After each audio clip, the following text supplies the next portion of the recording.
तुकाराम मुंढेंचा पहिला दणका. जालन्यात बड्या गुटखा माफियाच्या मुसक्या आवळल्या. 20 गुन्ह्यांची हिस्ट्री. आरोपीवर मकोका लागणार. अन्न व औषध प्रशासन विभागाचा पदभार घेतला आणि तुकाराम मुंढेंनी अख्ख्या राज्यातल्या भेसळखोरांना हादरवून सोडलंय.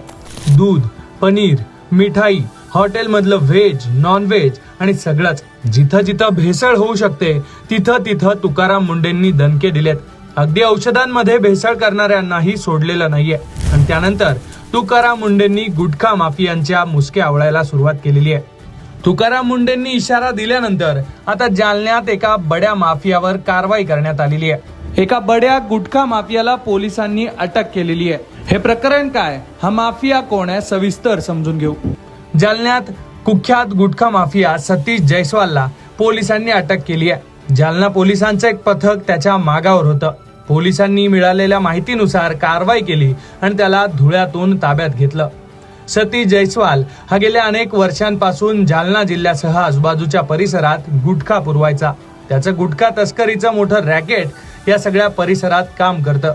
त्याच्या विरोधात आतापर्यंत 20 पेक्षा जास्त गुन्हे दाखल आहेत. त्यामुळे त्याच्या अटकेमुळे अवैध गुटखा व्यवसायाला मोठा दणका बसलाय. याबद्दल पोलीस काय म्हणालेत ऐका. माननीय पोलीस अधीक्षक यांच्या मार्गदर्शनाखाली ही कारवाई करण्यात आली. यामध्ये जो वॉन्टेड आरोपी आहे जयस्वाल उर्फ लाला यास माननीय पोलीस अधीक्षकांच्या पथकानं काल धुळ्यामधून अटक केलेली आहे. त्याच्यावर विविध असे 20 प्रकारचे गुन्हे दाखल आहेत आणि पुढील कारवाई आता चालू आहे. आरोपीवर आतापर्यंत 20 गुन्हे दाखल असल्यानं मकोका लागण्याची शक्यता वर्तवली जाते. तुकाराम मुंढे यांनी चार्ज घेतल्यापासून अन्न व औषध प्रशासन विभागाकडून राज्यात अनेक ठिकाणी धाडी टाकून भेसळयुक्त माल जप्त करण्यात आलाय.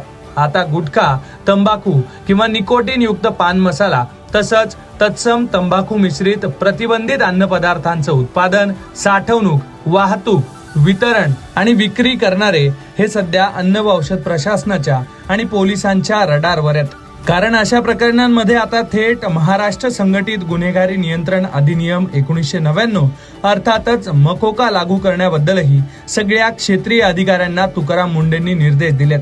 त्यामुळे उत्पादकांपासून ते विक्री करणाऱ्यांपर्यंत सगळ्यांनाच कडक इशारा देण्यात आलेला आहे. त्यामुळे आता मकोका गुन्हा दाखल करण्यासाठी आरोपीचा इतिहास पाहून त्याच्यावर थेट कारवाई केली जाणार असल्याचा इशारा तुकाराम मुंढेंनी दिला होता.